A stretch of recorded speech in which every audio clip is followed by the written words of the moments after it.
Je me détendais dans mon appartement au bord de l'eau quand, à 5 heures du matin, l'alarme de sécurité s'est déclenchée. Le gardien a appelé nerveusement, « Votre sœur est là avec des déménageurs, elle veut que vous partiez. Elle dit qu'elle est propriétaire de l'endroit. » J'ai pris une longue gorgée de café et j'ai souri. Laissez-la entrer. Car elle est sur le point de le découvrir. Je me suis réveillé avec un bip strident qui tranchait l'obscurité. Le genre de son qui vous arrache au sommeil avant même que votre esprit ne comprenne. Que se passe-t-il? Pendant un instant, je suis resté complètement immobile, fixant le contour vague de mon plafond alors que les stores automatiques de mon appartement avec vue sur le port à Arborlin Towers commençaient à se lever. Un mince ruban de lumière de l'aube effleurait le sol. L'alarme continuait, régulière et insistante, l'alerte de sécurité de l'immeuble qui ne se déclenchait que lorsque quelqu'un tentait de forcer l'accès ou insistait pour entrer sans permission. Je me suis redressé et j'ai senti la traction familière dans le bas de mon dos. Un rappel du jour où tout dans ma vie avait changé. Mon appartement au 12e étage avait toujours été mon sanctuaire. Le seul endroit où je pouvais respirer sans que le poids du monde ne pèse contre mes côtes. Mais à 5 heures du matin, même le sanctuaire semble fragile. Mon téléphone a commencé à vibrer sur la table de nuit. Je me suis tourné vers lui et j'ai répondu, m'attendant peut-être à un dysfonctionnement ou à une sorte d'exercice d'incendie. Au lieu de cela, j'ai entendu Tran de la sécurité, et sa voix tremblait d'une manière que je n'avais jamais entendue auparavant. Il a dit que ma sœur Lydia et son mari étaient en bas dans le hall. Il a dit qu'ils étaient arrivés avec un camion de déménagement et insistait sur le fait qu'ils étaient propriétaires de mon logement. Maintenant, il disait qu'il demandait que je descende immédiatement et que je quitte l'appartement car il prenait possession des lieux aujourd'hui. Pendant quelques secondes, j'ai écouté sans dire un mot. Il y avait quelque chose de presque surréaliste à entendre ma vie décrite comme si elle avait déjà disparu. Je lui ai dit que c'était bon, qu'il devait les laisser signer. Puis j'ai roulé vers la cuisine et j'ai attrapé la tasse que j'avais laissée sur le comptoir la veille au soir. Le café à l'intérieur était froid, mais cette amertume familière m'a ancré. J'ai pris une longue gorgée et j'ai inspiré. Cette gorgée contenait le même genre de stabilité que je ressentais juste avant un briefing sous haute pression à l'époque où je travaillais au bureau, avant l'accident qui m'a ôté la mobilité de mes jambes et m'a donné une nouvelle version de moi-même avec laquelle vivre. Dehors, par les fenêtres, le port était argenté et calme, les bateaux se balançant doucement comme s'ils ne se souciaient pas que ma vie soit en train de se briser. Vous savez, je me demande toujours ce que les gens font quand ils écoutent des histoires comme la mienne. Peut-être conduisez-vous pour aller au travail, pliez-vous du linge ou êtes-vous assis avec votre propre tasse de café alors que le soleil se lève. Pour moi, le matin où cela s'est produit, j'étais assise dans mon fauteuil roulant près des stores ouverts, sentant le froid venant des portes vitrées et essayant de comprendre comment ma propre sœur pouvait se présenter avec un camion de déménagement avant l'aube. Si vous voulez partager d'où vous écoutez, n'hésitez pas à laisser un commentaire. J'adore toujours entendre comment ces moments connectent des inconnus de manières inattendues. Les caméras du hall envoyaient des flux en direct sur mon téléphone. Je me suis connecté et j'ai regardé d'en haut alors que les portes coulissantes s'ouvraient et que Lydia entrait, les bras croisés étroitement sur sa poitrine. Elle semblait plus petite que dans mes souvenirs, comme si elle s'était repliée sur elle-même. À côté d'elle se tenait Bronson, son mari, calme comme une eau dormante, tenant un dossier qu'il tapotait contre sa jambe. Derrière eux, 2 hommes en chemise bleu marine se tenaient près d'un camion de déménagement blanc éclatant.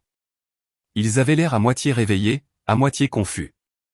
Leur visage disait qu'ils n'étaient pas sûrs de faire partie de quelque chose de légal ou de quelque chose de louche, mais ils étaient là parce qu'ils étaient payés. Tran s'est approché d'eux depuis le bureau de sécurité. Même sans le son, je pouvais dire qu'il essayait d'expliquer le protocole. Les résidents ne perdent pas la propriété du jour au lendemain. La possession n'est pas transférée parce que quelqu'un arrive par hasard avec un camion. Les déménageurs ne cessaient de jeter des coups d'œil au dossier dans la main de Bronson comme s'il s'agissait d'une sorte de bon de sortie qu'ils attendaient. Lydia frottait son front et regardait vers les ascenseurs comme si elle s'attendait à ce que j'apparaisse à tout moment. Ils se tenaient tous sous la lueur chaude du lustre du hall. Tandis que dehors, le ciel passait du charbon au bleu pâle. En les regardant sur l'écran, je me sentais incroyablement calme. Pas engourdi, pas détaché, juste stable.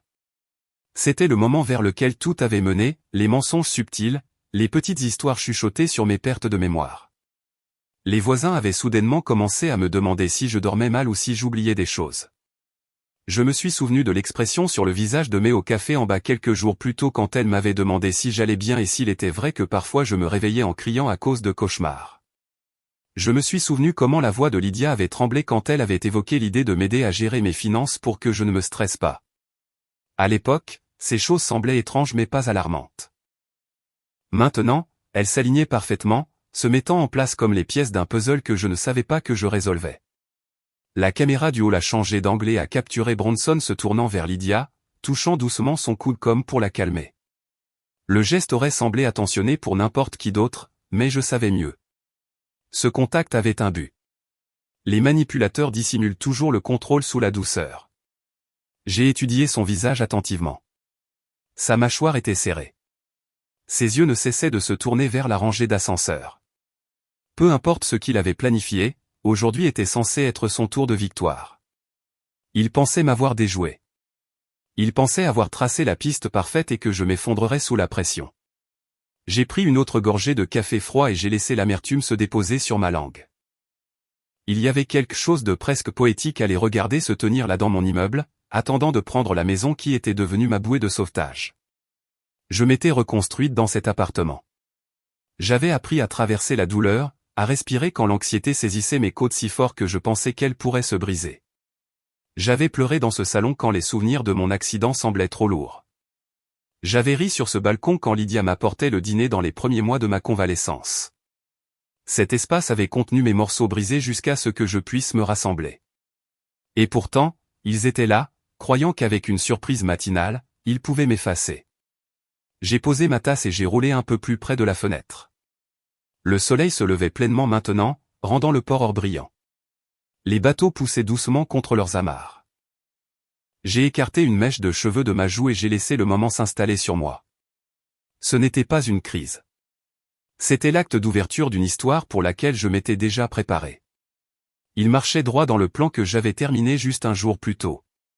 Chaque détail arrangé, chaque document sécurisé, chaque élément de preuve rassemblé. Il n'avait aucune idée.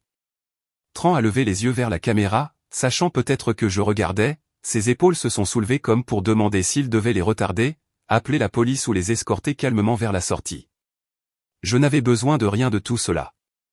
J'ai ouvert le microphone vers son poste et j'ai parlé clairement pour qu'il puisse m'entendre sans poser de questions.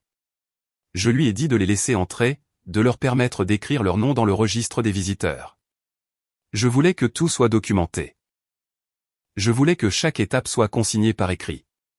Quand j'ai coupé la connexion, l'appartement semblait étrangement calme. L'alarme s'était arrêtée. Les stores étaient complètement ouverts. Le doux cliquetis des drisses contre les mâts à l'extérieur montait depuis la marina. Je suis resté assise là, mes mains reposant contre les roues de mon fauteuil, respirant régulièrement. Ils ne savaient pas ce que j'avais fait hier. Et ils étaient sur le point de l'apprendre. Avant ce matin dans le hall, avant le camion de déménagement et le café froid et le calme dans ma poitrine qui me surprenait même moi, il y avait une autre version de moi. Une que je cherche parfois encore en me réveillant dans le noir. En l'an 2019, je n'étais pas la femme assise dans un fauteuil roulant dans un appartement au bord de l'eau à San Diego. Je fonctionnais toujours à l'adrénaline et au café d'une manière différente, chassant les ombres pour le bureau, travaillant dans le contre-espionnage, essayant de démêler les menaces avant qu'elles n'atteignent jamais les nouvelles. Mes journées se mesuraient en briefing, en rapports de terrain et en conversations codées dont je ne pouvais pas parler lors des dîners de famille. J'avais un corps qui faisait ce que je lui demandais et un esprit qui croyait que je pouvais échapper à presque tout si je poussais assez fort. Quand les gens pensent aux accidents, ils imaginent un seul impact dramatique. La vérité est que le moment qui a tout changé pour moi a commencé par quelque chose de petit, un motif étrange dans des dossiers financiers, un nom familier sur une liste inconnue, une piste qui ne semblait rien au début et qui a ensuite refusé de disparaître. Nous l'avons suivie jusqu'à ce qu'elle nous entraîne dans une voiture tard le soir, dans une opération de surveillance qui aurait dû être simple. Cela ne s'est pas terminé ainsi. Je me souviens de morceaux. La chaussée mouillée, l'éclat des phares coupant le terre-plein central, la sensation écœurante quand un autre véhicule est sorti de nulle part, fuyant un autre crime et croisant le nôtre de la pire manière possible. Le monde a basculé. Le métal a hurlé. Le verre est tombé en minuscules étoiles froides. Puis il n'y a plus rien eu pendant un moment. Quand je me suis réveillé à l'hôpital, les médicaments adoucissant les contours de tout, j'ai appris que les gens qui m'aimaient avaient été informés qu'ils pourraient me perdre. Ensuite, on leur a dit que je vivrais, mais que mes jambes ne me porteraient plus jamais comme elles l'avaient fait. Ma colonne vertébrale avait payé le prix de la collision. Il y aurait de la rééducation, des fauteuils et des limites que je n'avais jamais imaginées pour moi-même. Le bureau a fait ce qu'il a pu. Il y a eu des médailles, des poignées de main et des mots sur le service et le sacrifice. Finalement, il y a eu un règlement, un chiffre soigneusement calculé que quelqu'un quelque part a décidé être la valeur monétaire de ma mobilité perdue et de mon avenir altéré. Ils m'ont dit que je recevrais 2 millions de dollars en indemnisation d'assurance. Et en plus de cela, des dons ont commencé à arriver de personnes qui avaient lu sur l'accident et voulaient aider l'agent blessé qui avait failli mourir. C'était touchant d'une manière qui me faisait mal à la gorge. C'était aussi accablant. Je n'ai pas grandi en pensant à l'argent à cette échelle. Mon enfance avait été simple et modeste. Nous n'avions pas grand-chose. Mais mes parents parvenaient à garder les lumières allumées et le frigo jamais complètement vide. Ils nous donnaient de l'amour quand il n'y avait pas grand-chose d'autre à donner. Puis en l'an 2010, un conducteur ivre a franchi une ligne qu'il n'aurait pas dû, et mon monde s'est à nouveau brisé en deux. Maman et papa étaient là un instant et partis l'instant d'après. Pas de maladie persistante, pas de déclin en douceur, juste un coup de téléphone et un crash, puis le silence. J'avais 17 ans quand je suis devenu l'adulte de la maison. Ma petite sœur Lydia en avait 11, avec de grands yeux et un rire qui éclatait d'elle sans avertissement. L'État aurait pu intervenir. Les gens ont suggéré des tutelles et des options de placement en famille d'accueil et toutes les phrases prudentes que les systèmes utilisent. J'ai regardé ma sœur et j'ai su qu'il n'y avait aucun moyen que je la laisse être élevée par des étrangers. Alors, j'ai fait ce que j'ai toujours fait. J'ai élaboré un plan. J'ai travaillé. J'ai étudié. Je me suis occupé des factures pendant que les autres enfants allaient au bal du lycée. Il y avait des nuits où je m'asseyais à la table de la cuisine pour faire mes devoirs après avoir mis Lydia au lit. Et je sentais soudain le poids de tout cela. Ce rôle que je n'avais jamais demandé. Puis j'essuyais mon visage, finissais les devoirs et me réveillais pour recommencer. D'une certaine manière, devenir agent plus tard a semblé être une extension naturelle de cette partie de moi. J'étais doué pour porter les fardeaux en silence, pour observer au lieu de parler, pour voir les lignes que les gens traçaient autour d'eux et celles qu'ils essayaient de franchir. L'entraînement était épuisant, mais c'était presque un soulagement de faire face à des défis qui avaient une structure, des règles et des objectifs clairs.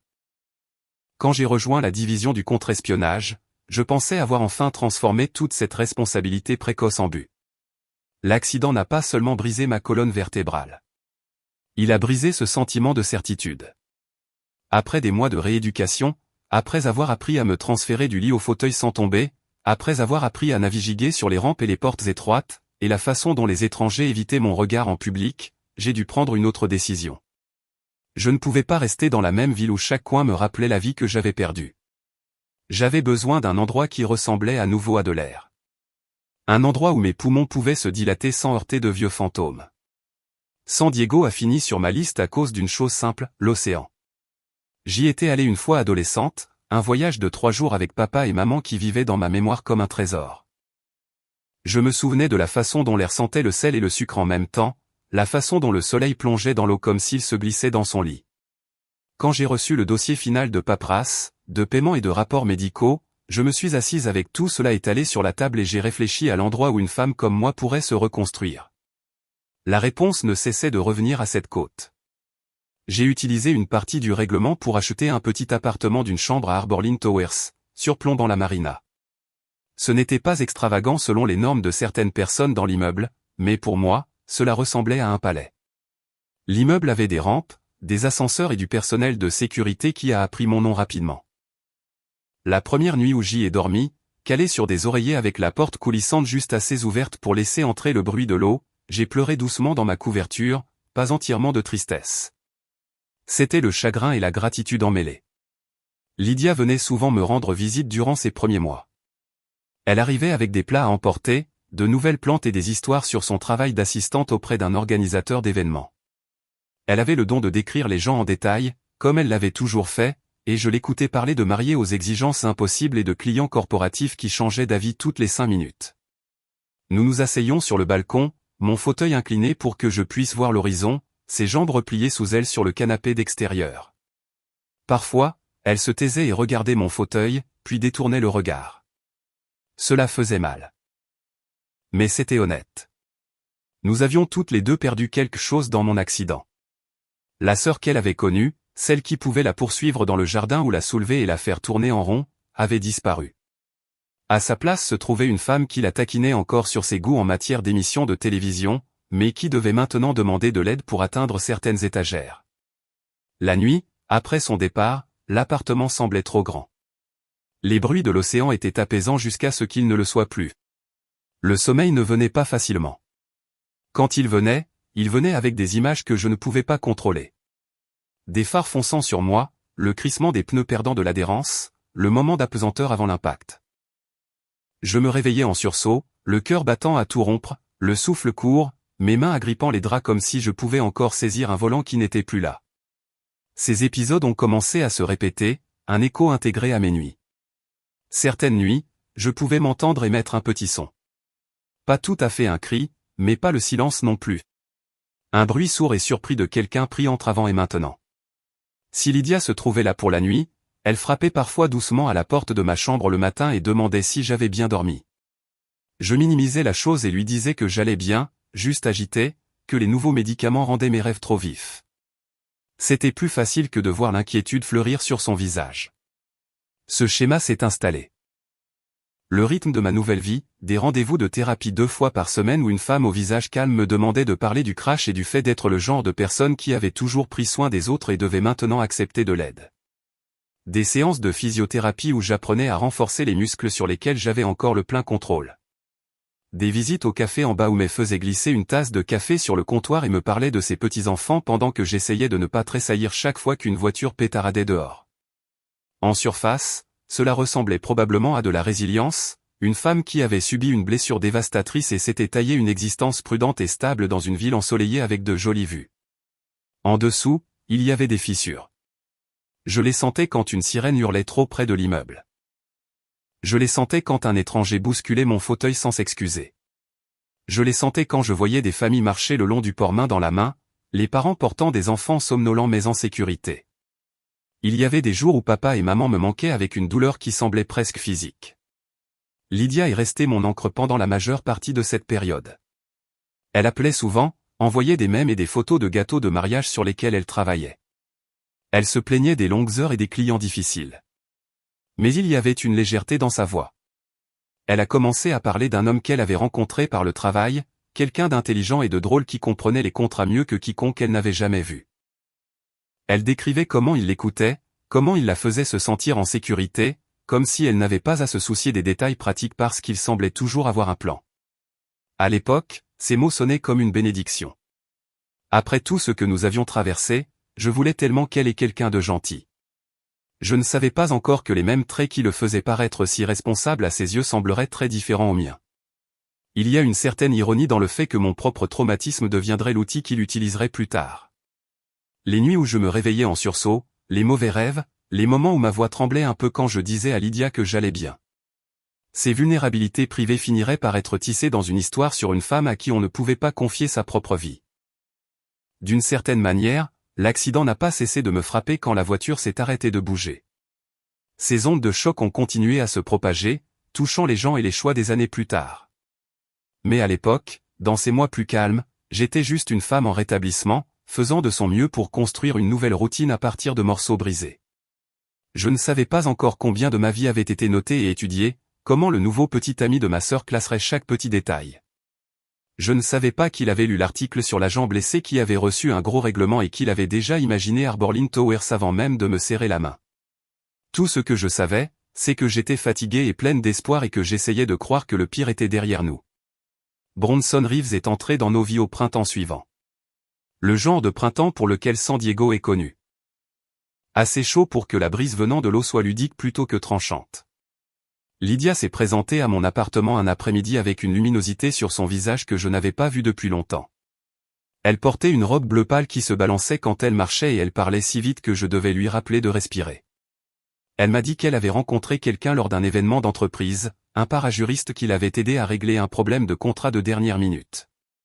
Elle a dit qu'il était intelligent et calme, qu'il avait une façon de rendre tout gérable.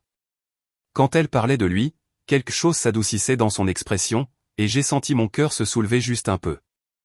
Après tout ce qu'elle avait enduré, je voulais qu'elle ait quelqu'un qui ne la blesse pas. Il est passé à l'appartement environ une semaine plus tard.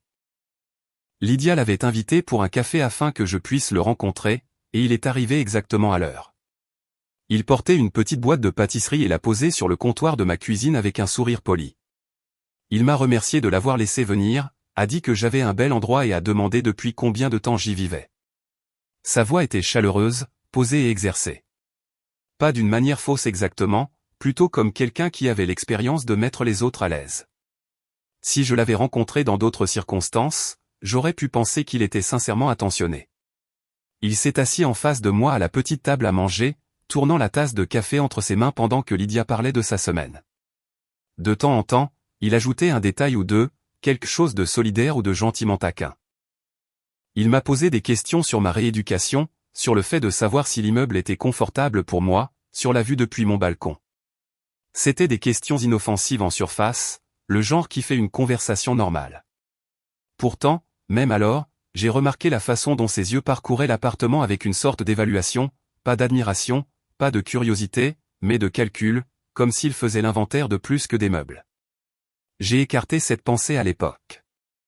Les gens regardent autour d'eux quand ils visitent de nouveaux endroits. Je me suis dit que j'étais trop sensible, que des années au bureau m'avaient programmé pour chercher des choses qui n'étaient pas toujours là. J'avais tellement essayé d'arrêter de voir chaque étranger comme une menace potentielle. C'était une habitude qui m'avait gardé en vie dans un monde, mais c'était épuisant dans ce nouveau.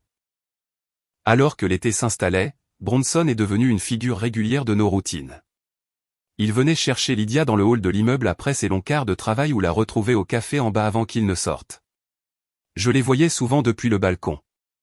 Sa main reposant légèrement sur le bas de son dos, sa tête. Il avait une façon de paraître attentif sans être collant. Charmant sans être ostentatoire. Même May au café a commenté à quel point il semblait bien sous tout rapport. Elle a dit qu'il avait un visage bienveillant et qu'il donnait toujours de bons pourboires. C'était le genre de détail qui façonnait rapidement les impressions dans un immeuble comme le nôtre. Un matin de plus, je suis descendu pour prendre un café. Mon fauteuil glissait facilement sur le sol poli du hall. Je pouvais sentir les grains torréfiés avant même que les portes de l'ascenseur ne s'ouvrent complètement. May m'a accueilli avec sa chaleur habituelle et m'a tendu ma commande régulière avant même que je ne puisse demander. Puis elle m'a demandé si je dormais bien. Je me suis arrêté, prise au dépourvu. Elle a dit que Lydia avait mentionné que je faisais parfois du bruit dans mon sommeil, que je faisais peut-être encore des cauchemars à cause de l'accident. Elle a demandé si je me réveillais parfois désorienté ou si j'avais quelqu'un pour me surveiller. J'ai senti quelque chose se serrer au fond de ma gorge parce que la question ne semblait pas aléatoire. Elle semblait plantée. Je lui ai dit que j'allais bien, que je m'adaptais juste à de nouveaux médicaments. Elle a hoché la tête de cette manière douce et inquiète que les femmes plus âgées ont parfois quand elles ne sont pas sûres de devoir insister. Cela planait juste sous la surface, même alors que je roulais hors du café et retournais vers l'ascenseur. J'ai appuyé sur le bouton et j'ai attendu, écoutant le bourdonnement silencieux de l'immeuble. Quand la porte s'est ouverte, un homme d'âge moyen qui restait généralement seul, poli mais distant, est sorti. En passant devant moi, il a ralenti juste un peu et a demandé si tout allait bien dans mon appartement. Il a dit, la semaine. Cela m'a frappé comme étrange parce que j'étais méticuleuse à ce sujet. Le traumatisme aiguise des habitudes comme le verrouillage. Je ne laissais jamais ma porte non sécurisée. Je lui ai dit que non et il a eu un petit sourire gêné avant de s'éloigner. Le trajet en ascenseur jusqu'au 12e étage a semblé plus long que d'habitude. J'ai rejoué sa question encore et encore. Il y avait quelque chose qui clochait dans la façon dont il l'avait formulée, comme s'il répétait quelque chose qu'on lui avait dit, pas quelque chose qu'il avait vu personnellement. Quand j'ai atteint mon étage et roulé vers mon appartement, le couloir semblait différent. Pas physiquement, mais quelque chose dans l'énergie avait changé, comme si des chuchotements l'avaient traversé. Les gens dans des immeubles comme le nôtre parlent. Ils remarquent quand quelqu'un a des difficultés, quand quelqu'un change de routine, quand quelqu'un reçoit trop de livraisons, et si quelqu'un voulait façonner un récit sur moi, sur ma stabilité mentale, ou son absence, c'était l'environnement parfait pour commencer à semer des graines. J'ai déverrouillé ma porte, je suis entré et je l'ai refermée derrière moi. Pendant un moment, je suis resté immobile, laissant le silence s'installer autour de moi. L'appartement semblait familier et sûr. Pourtant, une pointe de malaise s'était frayé un chemin à l'intérieur. J'ai essayé de me rappeler si j'avais dit quelque chose récemment qui aurait pu être mal compris. Lydia avait-elle mentionné mes nuits difficiles à quelqu'un d'autre? Avais-je dit quelque chose en étant à moitié réveillé? C'était possible, mais le timing semblait trop délibéré. 2 conversations en une matinée, touchant le même nerf, toutes 2 enveloppées d'inquiétude, métissées d'insinuations. Je suis allé sur le balcon et j'ai regardé la marina en contrebas. Le soleil se reflétait sur l'eau en bande chatoyante. Un couple marchait le long de la jetée, tenant des boissons glacées et parlant doucement. Le monde semblait calme et prévisible de là-haut. Mais dans mon esprit, une alarme silencieuse avait commencé à sonner. J'ai repensé à la première visite de Bronson. La façon dont il avait jeté un coup d'œil à mon équipement médical près de la porte de la chambre. La façon dont il s'était attardé sur l'article de presse encadré sur mon étagère qui détaillait mon accident. La façon dont il avait demandé doucement si je m'adaptais bien ou si je me sentais parfois dépassé de vivre seul. Isolément, aucune de ces choses n'aurait été remarquable. Ensemble, elles formaient une forme que je ne pouvais plus ignorer. Bronson avait accès à des connaissances juridiques. Il comprenait les tutelles et les procurations et le langage subtil qui suggérait que quelqu'un avait besoin de surveillance.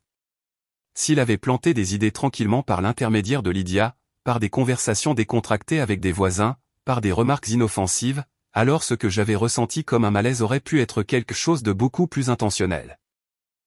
Je suis retourné à l'intérieur et je me suis assise près du bord du comptoir, ma main enroulée autour de la tasse de café chaude que May m'avait donnée. Mon cœur ne battait pas la chamade exactement, mais il était en alerte, accordé comme un instrument au moindre changement de ton. Quelque chose se passait autour de moi, quelque chose que je n'avais pas invité, mais qui avait été soigneusement mis en branle. Et si j'avais raison, les petits commentaires et les questions inquiètes n'étaient pas aléatoires. C'étaient des répliques de répétition dans une histoire que quelqu'un essayait de raconter à mon sujet. J'ai su alors qu'il était temps de prêter une attention particulière, de surveiller ce que Bronson disait et comment il le disait. D'écouter non seulement les mots de ma sœur, mais le poids derrière eux, de tracer la forme qui se dessinait dans l'ombre avant qu'elle ne se solidifie en quelque chose de plus difficile à défaire. L'accident m'avait pris mes jambes, mais il ne m'avait pas pris mes instincts. Le lendemain matin, j'ai roulé dans mon salon avec une sorte de concentration stable que je n'avais pas ressentie depuis mes jours au bureau. Mon appartement avait toujours été un refuge, un endroit où le bruit du port et le pouls de la vie urbaine se mélangeaient en quelque chose qui semblait curatif. Maintenant, je regardais les murs différemment, l'entrée, le couloir, les portes, tout point d'accès, tout endroit où quelqu'un avec de mauvaises intentions pourrait se glisser inaperçu. Je n'avais aucune envie de redevenir paranoïaque. Mais je savais aussi comment la manipulation commençait. Elle commençait toujours doucement. Les gens avec des intentions comme Bronson ne frappaient jamais en premier. Ils marchaient sur la pointe des pieds. Ils posaient des questions qui semblaient inoffensives. Ils présentaient l'inquiétude comme de l'attention. Et si personne ne les remettait en question, leur confiance grandissait jusqu'à ce qu'ils poussent assez fort pour causer des dommages irréparables. Alors je suis retourné à mon entraînement pièce par pièce. J'ai commencé par l'installation de caméras.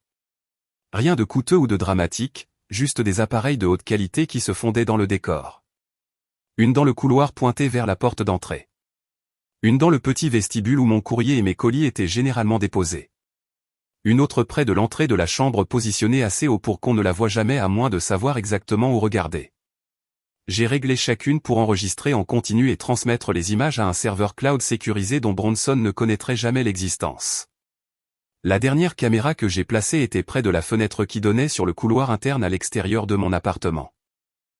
J'avais l'habitude de penser que ces couloirs à ciel ouvert semblaient aérés et sûrs.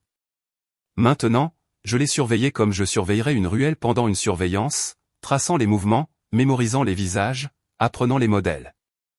J'ai testé chaque caméra avec un calme calculé, roulant hors du cadre, puis revenant, puis quittant l'appartement pendant quelques minutes pour confirmer la détection de mouvements. Quand je me suis finalement rassise dans mon fauteuil et que j'ai visionné les flux synchronisés depuis ma tablette, j'ai senti quelque chose de subtil en moi. Je n'étais pas impuissante. Je n'étais pas déséquilibrée. J'avais des outils. J'avais une stratégie. Et malgré ce que Bronson espérait, mon esprit était clair. Il n'a fallu que 3 jours pour la première confirmation. J'avais quitté l'immeuble pour une séance de physiothérapie et j'étais revenu plus tôt que prévu parce que l'horaire avait changé. Quand j'ai accédé au flux de ma caméra de couloir, j'ai vu Bronson debout devant la porte de mon appartement. Les images le montraient jetant un coup d'œil à gauche et à droite, puis fouillant dans sa poche pour quelque chose de métallique. Il se tenait là dans un silence propre et délibéré, insérant une clé, entr'ouvrant la porte juste assez pour se glisser à l'intérieur, puis la refermant derrière lui.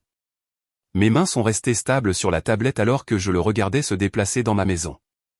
Il marchait avec une confiance étrange, comme quelqu'un qui avait déjà mesuré l'espace et savait exactement où chaque objet appartenait.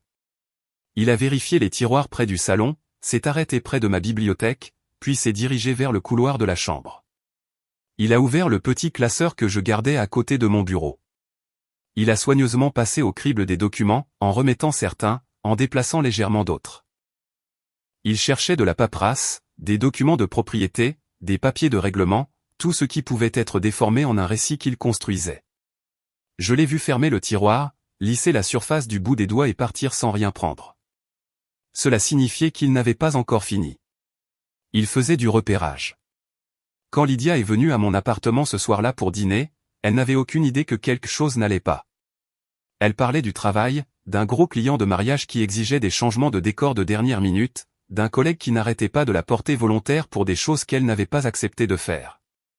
Quand elle a mentionné que Bronson avait emprunté sa clé de secours plus tôt cet après-midi pour vérifier une livraison chez lui, quelque chose a cliqué en moi. Il avait utilisé sa gentillesse contre elle sans hésitation. J'ai attendu qu'elle soit rentrée chez elle avant de sortir le vieux carnet de contact du tiroir de mon bureau. Je ne l'avais pas touché depuis des années. Vers la fin se trouvaient des noms que j'appelais souvent, des noms qui semblaient encore familiers quand je passais mes doigts dessus. L'un de ces noms était Dorian Hay. Dorian avait travaillé avec moi au bureau et dans le contre-espionnage avant que je sois blessé. Il avait toujours eu un talent pour les détails, surtout ceux écrits. Il pouvait regarder une écriture manuscrite comme un biologiste regardait des structures cellulaires, traçant des motifs et des déviations avec une précision saisissante. Après mon départ du bureau, il est passé au conseil privé pour des cabinets d'avocats et des enquêteurs d'assurance. Nous avions échangé des messages de vœux, mais rarement plus que cela. Je l'ai appelé quand même. Quand il a répondu, sa voix portait le même mélange d'humour sec et d'intelligence vive dont je me souvenais. Il a demandé comment je tenais le coup. Je lui ai dit que j'avais besoin d'une faveur. Il a dit qu'il m'en devait plus d'une. Je lui ai envoyé par courriel une poignée de documents que Lydia avait apportés quelques jours plus tôt. Elle avait dit que Bronson les avait trouvés par l'intermédiaire d'un collègue et qu'ils étaient censés l'aider à organiser certaines questions financières au cas où il m'arriverait quelque chose. Je me suis souvenu m'être senti mal à l'aise à l'époque parce que la formulation avait été vague et les sections de signature avaient trop de clauses préparatoires. Maintenant, je les voyais clairement pour ce qu'ils étaient, des étapes préparatoires vers une demande de tutelle ou un transfert d'autorité. Dorian m'a rappelé le soir même. Il a demandé si j'étais assise et je lui ai dit que le fauteuil faisait partie intégrante de ma vie maintenant. Donc oui, techniquement j'étais déjà assise. Il m'a dit que les signatures n'étaient pas les miennes. Elles étaient très proches. Assez proches pour que quelqu'un qui ne connaîtrait pas mon écriture les croie au premier coup d'œil, mais elles n'étaient pas exactes. La pente de certaines lettres était fausse. Le motif de pression le long de la ligne de base était incompatible avec ma main dominante. Il a dit que celui qui les avait falsifiés avait des connaissances juridiques mais pas de talent artistique. C'était la gamme de signatures de parajuristes qui apprenaient la contrefaçon par exposition plutôt que par formation. Mon estomac est devenu froid. Je lui ai demandé si cela pouvait tenir devant un tribunal. Il a dit absolument pas. Les signatures étaient suffisamment imparfaites pour que n'importe quel spécialiste en écriture détecte la fabrication. Il a demandé si je voulais qu'il prépare un rapport officiel. Je lui ai dit pas encore. J'avais besoin de comprendre toute l'étendue de ce que Bronson construisait. Après l'appel, je suis resté assise dans la pénombre de mon salon pendant un long moment, écoutant le bourdonnement silencieux de la ville à l'extérieur. Arbor Towers m'avait toujours semblé sûr, un endroit où les gens hochaient poliment la tête dans les couloirs et faisaient signe depuis leur balcon. Maintenant, l'air à l'intérieur de mon appartement semblait plus lourd. J'ai commencé à repenser aux premiers jours après mon accident, aux articles de presse qui avaient circulé quand le règlement avait été finalisé. Le journal local avait publié un article sur mon service, sur la mission qui m'avait laissé blessé, sur la façon dont la communauté s'était ralliée pour me soutenir. Il y avait des photos, une de moi debout devant une rangée de drapeaux, une autre de moi dans mon fauteuil roulant acceptant un certificat de reconnaissance. N'importe qui avec assez de temps et de curiosité aurait pu trouver ces histoires. N'importe qui avec un certain type d'ambition aurait pu suivre la piste. Et s'il découvrait que j'avais une sœur cadette et aucune autre famille et que j'étais financièrement stable mais physiquement vulnérable, alors ma vie aurait ressemblé à une opportunité. Je n'avais pas voulu croire que Bronson nous ciblait. Mais maintenant, en regardant les pièces se mettre en place, il n'y avait pas d'autre explication. J'ai éteint les lumières principales et j'ai laissé l'appartement tomber dans l'ombre. Seule la douce lueur du balcon filtrait dans la pièce. J'ai pris une profonde inspiration et je l'ai laissée reposer dans mes poumons avant de la relâcher. Bronson ne manipulait pas seulement Lydia. Il construisait un récit sur moi. Il préparait des preuves. Il testait les limites de l'accès à mon domicile. Il falsifiait des signatures et plantait des inquiétudes dans la communauté. Il posait les bases de quelque chose de plus grand. Et j'ai su alors que si je n'agissais pas rapidement et précisément, il prendrait tout ce qu'il me restait. Le plus dur était de savoir que Lydia croyait toujours qu'il l'aimait, qu'elle ne savait pas qu'elle avait été choisie bien avant qu'elle ne lui offre son premier sourire. J'ai fermé les yeux un instant, sentant le poids de cette vérité. Puis je les ai rouverts avec le calme de quelqu'un qui s'était reconstruite à partir de zéro auparavant et pouvait le refaire. J'avais les caméras. J'avais les images. J'avais l'analyse de l'écriture. L'image se formait clairement. Maintenant je devais décider comment l'utiliser et jusqu'où j'étais prête à aller pour arrêter l'homme qui pensait avoir déjà trouvé comment posséder ma vie. La réponse est venue plus tôt que prévu. 2 jours après mon appel avec Dorian, j'étais chez moi par un mardi après-midi lent. Le ciel au-dessus du port était couvert de cette couche marine douce qui rend tout légèrement lavé d'argent. J'avais une séance de physiothérapie annulée à la dernière minute, alors je rattrapais mes courriels à mon petit bureau dans le coin du salon.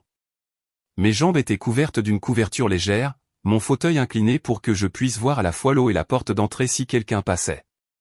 Il y a eu un coup, 3 tapes rapides, puis une pause, puis 2 autres. C'était un motif que j'avais commencé à reconnaître. Bronson faisait tout avec un motif. J'ai roulé jusqu'à la porte et vérifié le Judas. Il se tenait là seul, portant un polo et un jean, tenant un dossier noir mince et ce qui ressemblait à une petite trousse à outils. Son expression était l'image de la préoccupation polie.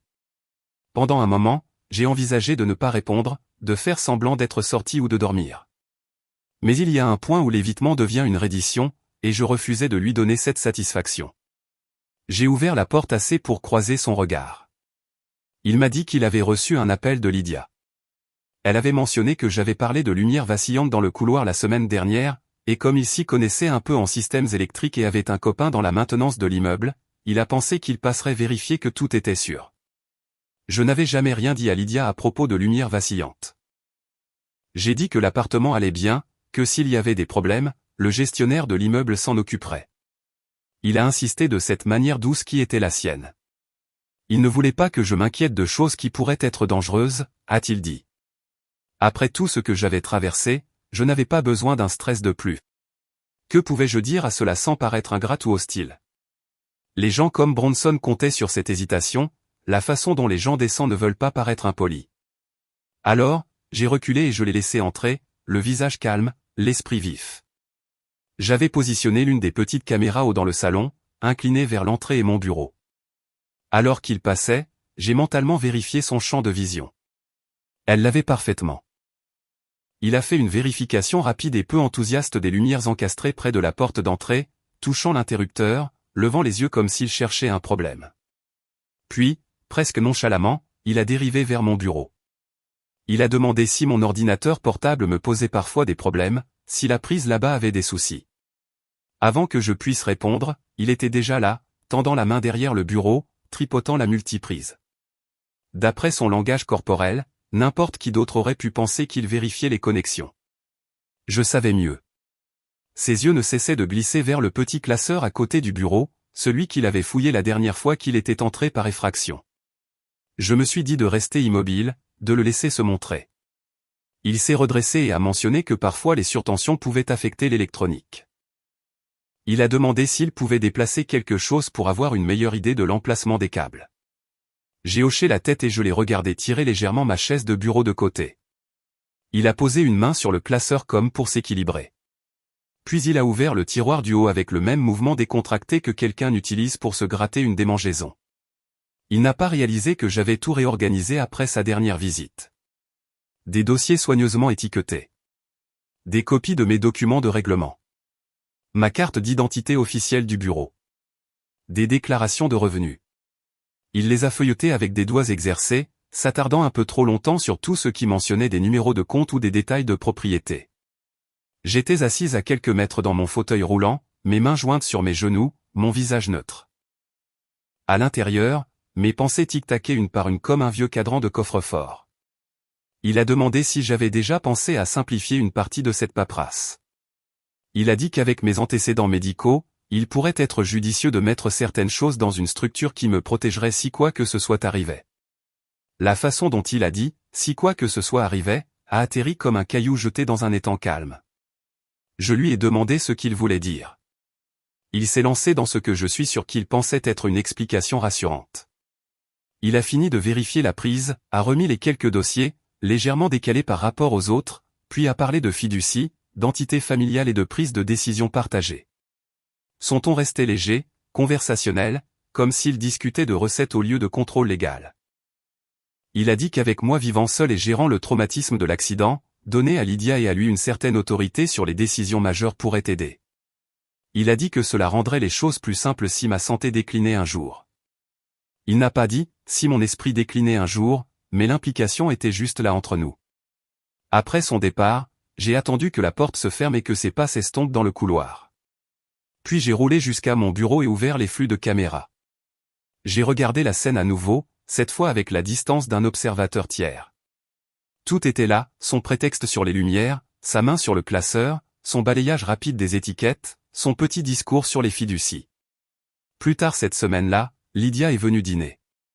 Elle a apporté des pâtes d'un endroit près de son appartement et 2 petits contenants de salade qu'elle savait que j'aimais. Nous avons mangé à table. La porte du balcon était entr'ouverte pour laisser entrer l'air du soir. Elle semblait un peu distraite, tordant sa serviette entre ses doigts en parlant. À mi-chemin du repas, elle s'est raclée la gorge et a dit qu'elle voulait me demander quelque chose, mais qu'elle ne voulait pas que je le prenne mal. Mon estomac s'est serré même si ma voix est restée égale quand je lui ai dit d'y aller. Elle a dit qu'elle et Bronson avaient parlé de mon avenir. C'était exactement comme ça qu'elle l'avait formulé, mon avenir.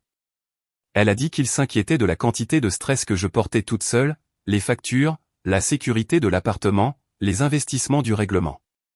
Elle m'a rappelé que j'avais déjà traversé tellement de choses, que je méritais de me reposer davantage. Puis elle a répété presque mot pour mot ce que Bronson avait dit sur la responsabilité partagée. Elle m'a dit que Bronson connaissait toutes sortes d'options dans le monde juridique, qu'il travaillait tout le temps avec des avocats qui aidaient des familles dans des situations comme la mienne. Elle a dit que nous devrions peut-être penser à mettre en place quelque chose où il pourrait aider à gérer les choses pour que je n'ai pas à le faire. Les mots pendaient dans l'air entre nous. Ils sortaient de sa bouche, mais il portait ses empreintes digitales à lui. Je lui ai demandé doucement si elle craignait que je ne sois pas capable de suivre ma propre vie. Elle s'est empressée de dire non, que ce n'était pas comme ça, qu'elle savait que j'étais intelligente et organisée. Elle ne voulait juste pas que je me sente seule dans tout ça. Puis elle a ajouté quelque chose qui a coupé plus profondément qu'elle ne le réalisait probablement. Elle a dit que parfois je semblais un peu oublieuse, surtout après une mauvaise nuit. Peut-être que ce serait un soulagement d'avoir de l'aide. C'est une chose étrange d'entendre votre propre vulnérabilité utilisée comme preuve contre vous, même lorsqu'elle est enveloppée d'inquiétude. J'ai regardé à travers la table cette jeune femme que j'avais élevée depuis l'âge de 11 ans, cette personne dont j'avais bandé les genoux écorchés et essuyé les larmes quand papa et maman lui manquaient trop pour parler. Elle croyait vraiment qu'elle me protégeait. Elle faisait tellement confiance à Bronson que ses suggestions ressemblaient à ses propres idées. J'ai réalisé à ce moment-là à quel point il s'était tissé profondément en elle. Il ne lui suffisait pas d'utiliser mon traumatisme. Il utilisait aussi son amour pour moi, le pliant, le tordant, le pointant vers moi comme justification. Je lui ai dit que j'appréciais qu'elle s'en soucie. Je lui ai dit que j'y penserais.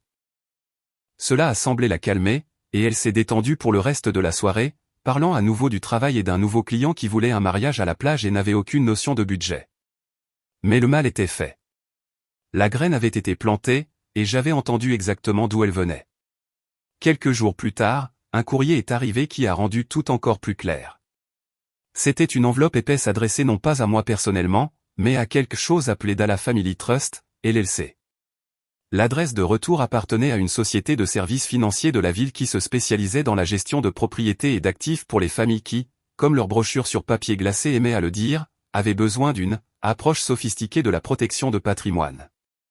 J'ai tenu cette enveloppe dans mes mains et j'en ai senti le poids d'une manière qui n'était pas du tout physique. Le nom de la société, la façon dont mon nom de famille était intégré sans ma permission, l'implication qu'une entité existait déjà pour détenir mes actifs. Je n'avais jamais autorisé une telle chose. Je l'ai ouverte soigneusement et j'ai étalé le contenu sur le comptoir. À l'intérieur, j'ai trouvé un paquet de bienvenus qui remerciaient Dalla Family Trust LLC d'avoir choisi leur cabinet. Il y avait des références à des consultations à venir sur l'immobilier et les portefeuilles d'investissement. Il y avait un langage sur la consolidation des avoirs pour améliorer l'efficacité de la gestion. Nulle part mon nom complet n'apparaissait en tant que personne. Seulement comme partie de la fiducie, je pouvais presque voir Bronson assis quelque part avec un ordinateur portable remplissant des formulaires en ligne en utilisant assez d'informations sur moi pour construire quelque chose qui avait l'air légitime pour quiconque ne savait pas mieux. Nom, adresse, allusion à ma situation financière tirée de vieux articles de presse. Il ne devinait plus. Il était passé de la reconnaissance à la construction de la structure. J'ai rassemblé les documents et je les ai placés dans un nouveau dossier, un dossier marqué très clairement dans mon esprit comme « Préparation à la guerre ». Il avait montré son jeu maintenant. Il ne pensait pas seulement à contrôler certaines de mes décisions. Il se préparait à déplacer ma maison et l'argent de mon règlement dans un conteneur contrôlé, une coquille juridique portant mon nom de famille conçue pour faire ressembler le vol à de la gestion. Debout là dans ma cuisine avec la lumière du port s'estompant à l'extérieur et cette enveloppe ouverte devant moi, j'ai senti une froideur familière s'installer dans ma poitrine, pas de la peur, pas exactement de la colère, une résolution concentrée, presque clinique. Il avait fait son mouvement. Maintenant, c'était mon tour. Ces mots sont restés avec moi longtemps après avoir quitté son bureau, résonnant dans mon esprit tout le trajet de retour vers Arbor Lynn Towers. Le soleil de fin d'après-midi était encore brillant sur la marina, accrochant le haut des mâts et dispersant des rubans d'or sur l'eau. J'ai senti la chaleur à travers la fenêtre en roulant à l'intérieur de mon appartement. Mais sous cette chaleur se trouvait quelque chose de plus serré, de plus tendu. Le genre de sentiment que j'avais l'habitude d'avoir avant une entrevue à haut risque quand tout dépendait du fait de rester calme et de laisser la vérité émerger d'elle-même. J'avais passé la matinée avec Marabelle Stone, l'une des avocates en succession les plus pointues de San Diego. Elle avait écouté sans interruption pendant que j'exposais la chronologie, les signatures falsifiées, l'enveloppe de la LLC, les images de la caméra et le schéma de manipulation qui s'insinuait dans l'immeuble. Quand j'ai fini, elle s'est penchée en arrière, le visage pensif à la manière de quelqu'un qui réarrange des pièces de puzzle qui avaient déjà du sens. Elle a confirmé ce que je soupçonnais déjà. Bronson tournait autour des réclamations d'incompétence. Il mettait en place une société écran pour y transférer mes actifs, et il avait déjà touché à la falsification. Elle m'a dit qu'un homme comme lui bougeait rarement sans s'attendre à tenir l'avantage. La seule façon de battre une telle personne était de supprimer l'avantage avant qu'il ne l'atteigne, ce qui est exactement ce que nous avons fait hier. Nous avons construit une fiducie de protection d'actifs pour besoins spéciaux conçus spécifiquement pour les personnes ayant des handicaps à long terme qui avaient besoin que leurs actifs financiers entrants soient protégés de l'exploitation.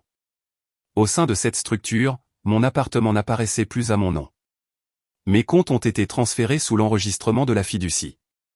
Chaque document et acte a été redéposé, scellé par le tribunal des successions du comté de San Diego, tamponné et protégé. Je conservais l'entière autorité, mais personne d'autre ne pouvait invoquer des tentatives de tutelle contre moi sans heurter du béton juridique. Bronson pensait qu'il était à un pas de prendre ce qui était à moi. Il marchait en fait dans un mur que j'avais construit en un seul après-midi. Quand le greffier a remis l'ordonnance tamponnée à Marabelle, la réalité de la chose m'a frappé plus profondément que je ne l'avais prévu. Mon appartement, le règlement pour lequel je m'étais battu si dur pour reconstruire ma vie, les économies que je gardais si soigneusement n'étaient plus vulnérables aux stratagèmes de qui que ce soit, surtout pas le sien. J'ai traversé l'appartement en roulant, laissant maintenant le bout de mes doigts effleurer le dossier du canapé en passant. Je pouvais entendre de faibles rires monter de la terrasse de la piscine en contrebas, le clapotis de l'eau, le bourdonnement lointain d'un moteur de bateau qui démarrait. Tout semblait si ordinaire et pourtant, sous la surface, tout avait changé. Je suis allé sur le balcon et j'ai laissé l'air de l'océan me laver. L'odeur du sel a fait remonter de vieux souvenirs. Papa nous conduisant sur la route côtière lors de ce voyage d'été il y a longtemps. Maman se penchant par la fenêtre pour attraper la brise. Lydia sur la banquette arrière mangeant des tranches d'orange et mettant du jus partout sur son menton. Je pouvais presque entendre papa crier des directions comme si la route avait besoin de sa voix pour rester stable. Le chagrin vient par couches. Il ne part jamais vraiment, mais parfois il offre un moment de rappel silencieux. Debout là, je sentais leur absence et leur présence à la fois. Cela m'a rendu encore plus certaine que je ne pouvais pas laisser quelqu'un comme Bronson toucher à quoi que ce soit lié à notre nom. À l'intérieur, mon téléphone a vibré. Un texto de Lydia. Elle disait qu'elle pourrait passer plus tard si j'étais libre, juste pour parler. Mon cœur s'est serré, pas de peur, mais de tristesse. Elle n'avait aucune idée de ce dans quoi elle était prise. Aucune idée que l'homme qu'elle croyait veiller sur elle avait regardé ma vie comme une feuille de calcul à réorganiser. J'ai répondu par texto qu'elle était la bienvenue. Puis je suis allé au salon, j'ai ouvert mon ordinateur portable et j'ai revu les flux de caméras. Pas parce que j'avais besoin de plus de preuves, mais parce que regarder la précision de ces intrusions me rappelait qu'il avait pris sa décision bien avant que l'un de nous ne le reconnaisse. Les images de la semaine dernière le montraient entrant avec sa clé de rechange, s'arrêtant au classeur, ouvrant les tiroirs avec une confiance qui n'appartenait pas à quelqu'un vérifiant simplement des problèmes électriques. Ses pas étaient délibérés. Sa concentration est exacte. Il croyait que personne ne le remettrait jamais en question. J'ai cliqué sur l'enregistrement lentement, laissant chaque clip se dérouler. Ma colonne vertébrale picotait comme elle le faisait avant des opérations qui exigeaient de la patience, plus que de la force. J'ai pensé au plan que Marabelle avait tracé pour moi. Les protections juridiques maintenant en place. C'était comme si quelqu'un avait verrouillé une porte en acier derrière moi. Pas une qui me piégeait à l'intérieur, mais une qui assurait que personne ne pourrait forcer son chemin à travers à nouveau. Alors que la soirée s'installait, Lydia est arrivée. Elle est entrée avec le coude qu'elle utilisait depuis qu'elle était petite. Quand elle est entrée dans le salon, elle avait l'air fatiguée, les épaules légèrement remontées, comme si elle portait un poids qu'elle ne comprenait pas. Ses yeux se sont instantanément tournés vers mon fauteuil, puis vers la table où quelques documents étaient étalés. Elle a hésité. J'ai demandé comment elle allait, et elle s'est assise sur le bord du canapé, tordant ses doigts ensemble sur ses genoux, comme elle le faisait toujours quand quelque chose la troublait. Elle a mentionné que Bronson semblait stressé ces derniers temps, occupé, préoccupé. Il parlait davantage de planifier l'avenir, de responsabilité, de s'assurer que tout était géré correctement si quelque chose arrivait un jour. C'était là encore, cette phrase, ces lignes calmes et répétées. Je lui ai demandé doucement si elle avait parfois l'impression qu'il voulait le contrôle, pas de l'aide. Elle a cligné des yeux, confuse, et a secoué la tête. Elle a dit qu'il se souciait juste. Elle a dit qu'il voulait juste ce qu'il y a de mieux pour nous.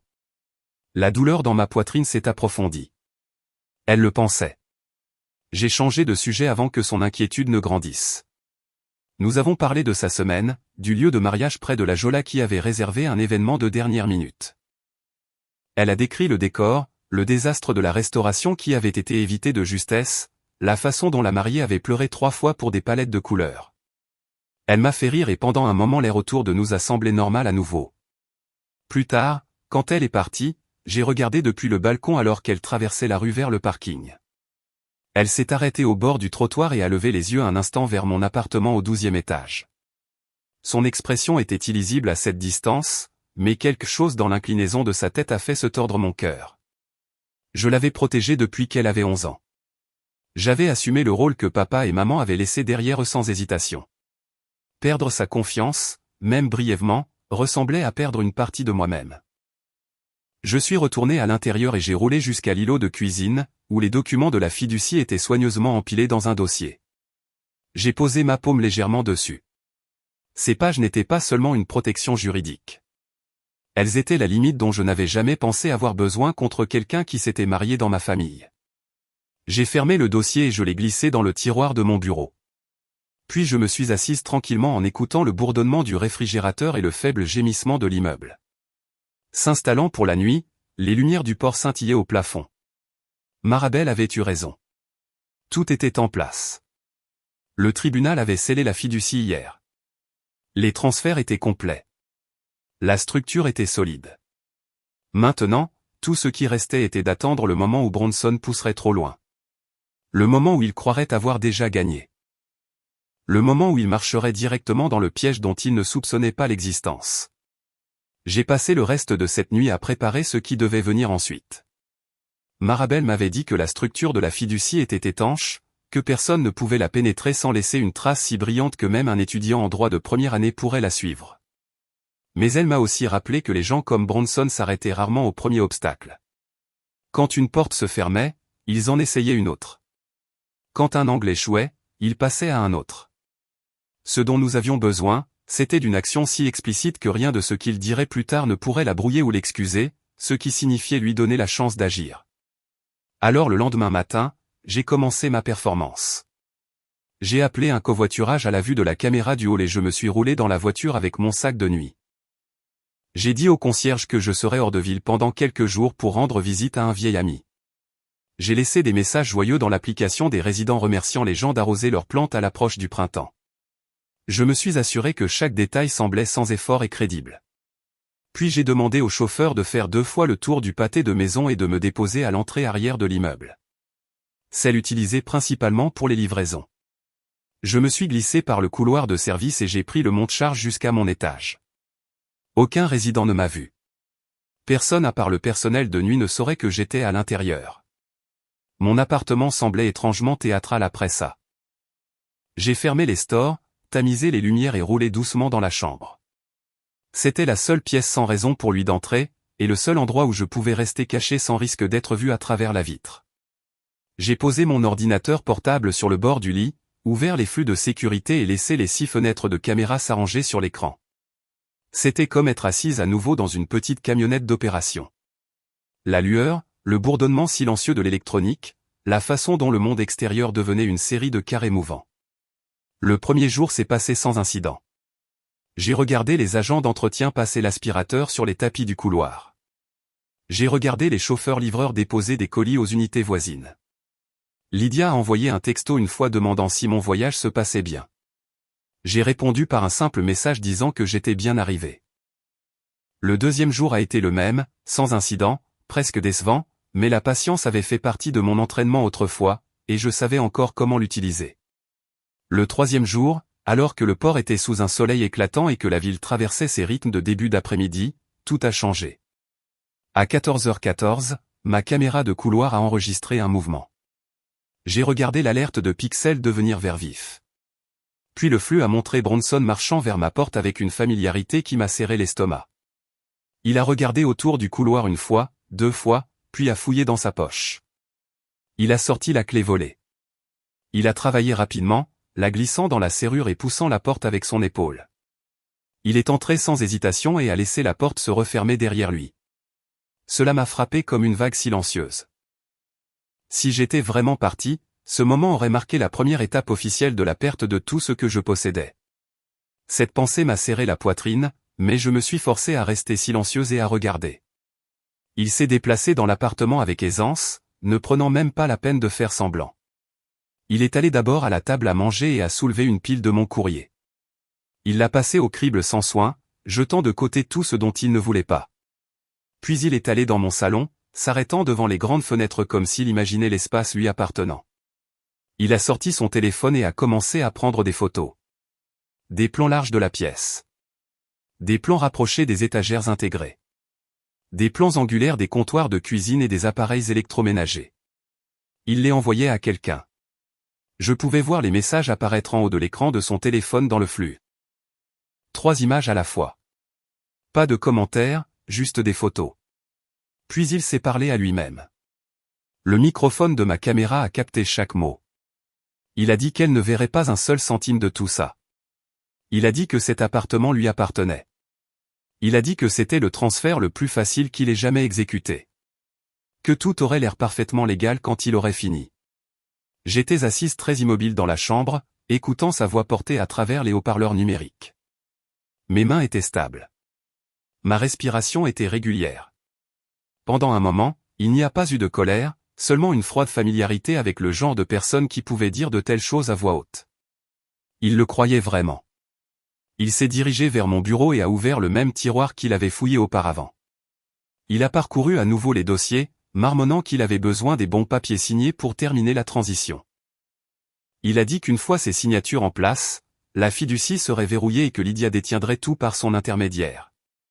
Il a dit qu'aucun tribunal ne prendrait la peine d'écouter une femme handicapée s'il y avait des inquiétudes concernant sa compétence. C'est à ce moment-là que l'ordinateur portable sur le lit a vibré avec un appel entrant. J'ai reconnu l'identifiant de l'appelant instantanément. Lydia. J'ai attendu un instant avant de répondre. Si elle entendait trop de silence, elle s'inquiéterait. J'ai essayé de garder ma voix légère quand j'ai dit bonjour. Elle semblait à bout de souffle, ses mots précipités. Elle a demandé où j'étais et si j'avais une minute. Puis elle a dit que Bronson avait mentionné quelque chose d'important avant de quitter l'appartement. Quelque chose sur le fait qu'il avait besoin que je signe quelques documents pour ma protection. Elle a répété cette phrase exactement comme lui, pour ma protection. Elle a dit qu'elle ne voulait pas me mettre la pression, mais il lui avait dit que mon appartement et mes finances avaient besoin de couverture. Il a dit que ma fiducie avait été mal classée. Il a dit que les choses pourraient se compliquer si je ne signais pas bientôt. J'ai fermé les yeux un instant, laissant sa voix s'installer dans mon oreille. Elle n'avait aucune idée de ce qu'elle disait. Elle n'avait aucune idée qu'elle se tenait sur une ligne qu'il avait tracée pour elle. Je lui ai demandé calmement si elle croyait que j'étais incapable de prendre des décisions. Si elle croyait que je perdais le fil des choses. Si elle croyait que j'étais quelqu'un qui ne pouvait plus gérer sa propre vie. Elle a chuchoté non. Mais elle semblait incertaine, comme si quelqu'un l'avait fait douter de ses propres pensées. Elle a dit que Bronson lui avait montré des exemples de personnes qui avaient besoin d'aide pour gérer leurs affaires. Il lui avait dit que parfois le traumatisme rendait les gens oublieux. Il avait suggéré doucement que peut-être j'avais besoin d'un peu de conseils. Je l'ai laissé parler. C'était douloureux d'entendre à quel point il avait façonné sa perception, mais j'avais besoin que ces mots soient enregistrés. Le système d'appel sur mon ordinateur portable a capturé chaque son. Dans le salon, Bronson continuait de fouiller. Il a ouvert le meuble sous la télé, vérifié les tiroirs près de l'évier de la cuisine, ouvert le placard près de l'entrée. Il bougeait avec détermination. Il fredonnait même doucement comme si rien au monde ne pouvait mal tourner pour lui aujourd'hui. J'ai dit à Lydia que je l'aimais. Cela ne faisait partie d'aucune stratégie. C'était la vérité. Puis je lui ai demandé d'attendre avant de signer quoi que ce soit.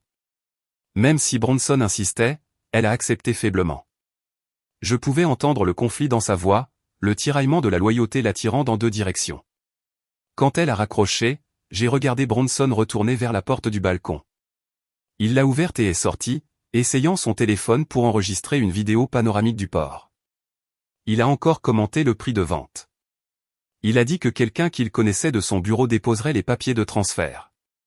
D'ici le week-end, il a dit qu'une fois que ce serait fait, je pourrais partir avec dignité avant que les choses ne deviennent publiques.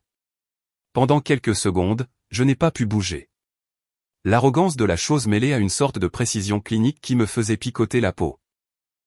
La caméra du salon a tout capté, sa voix, ses déclarations de propriété, son aveu de falsification et de transfert, ses photos pour l'évaluation, son calendrier. Pour la première fois depuis que cela avait commencé, j'ai senti un changement en moi, une sorte de déclic. Le piège n'était pas seulement tendu, il s'était refermé. Bronson est resté dans l'appartement pendant près de 40 minutes, assez longtemps pour me donner plus de preuves que n'importe quel juge n'exigerait jamais. Quand il est finalement parti, il n'a même pas pris la peine de ranger quoi que ce soit qu'il avait dérangé. Au moment où la porte d'entrée s'est refermée derrière lui, j'ai laissé échapper un soupir que je n'avais pas réalisé que je retenais. L'appartement semblait différent à nouveau. Pas envahi cette fois, mais reconquis. J'ai roulé lentement vers l'avant, quittant la sécurité de la chambre, laissant les pièces familières s'ouvrir autour de moi. Le salon était calme. La lumière du port commençait à s'adoucir. Tout semblait normal, mais rien n'était pareil. Je suis allé à mon bureau et j'ai posé ma main légèrement sur le tiroir du haut qu'il avait ouvert plus tôt. Mon reflet planait dans l'écran sombre de la télé à travers la pièce. Il pensait avoir gagné. Il pensait qu'il était à une signature de contrôler ma vie. Il n'avait aucune idée que les documents dont il avait besoin étaient déjà scellés hors de sa portée. Aucune idée que chaque mot qu'il avait prononcé aujourd'hui avait été enregistré. Aucune idée que la prochaine étape de cette histoire ne lui appartiendrait pas. J'ai tourné le verrou de la porte d'entrée moi-même et j'ai écouté le clic résonner dans l'appartement. Un son petit mais certain. Il était presque temps pour la fin de partie. La nuit précédente s'est passée de cette manière étrange et lente que seules les nuits blanches peuvent avoir. Je somnolais par courtes périodes, ne tombant jamais complètement dans un vrai repos. Chaque fois que mes yeux se fermaient, je voyais Bronson dans mon salon à nouveau. J'entendais sa voix dire que je ne verrais pas un seul centime. Que cet appartement lui appartenait. Quand je dormais, je rêvais par fragments. Papa conduisant sur la côte. Maman riant dans la lumière fanée d'une station-service. Lydia enfant agrippant mon bras le premier jour de retour à l'école après les avoir perdus. Je me suis réveillé plus d'une fois avec ma main agrippant le côté du matelas, le son de l'océan et de la ville se repliant en un bourdonnement sourd autour de moi. Au moment où l'alarme de sécurité s'est déclenchée à 5 heures du matin, j'étais déjà à moitié réveillé.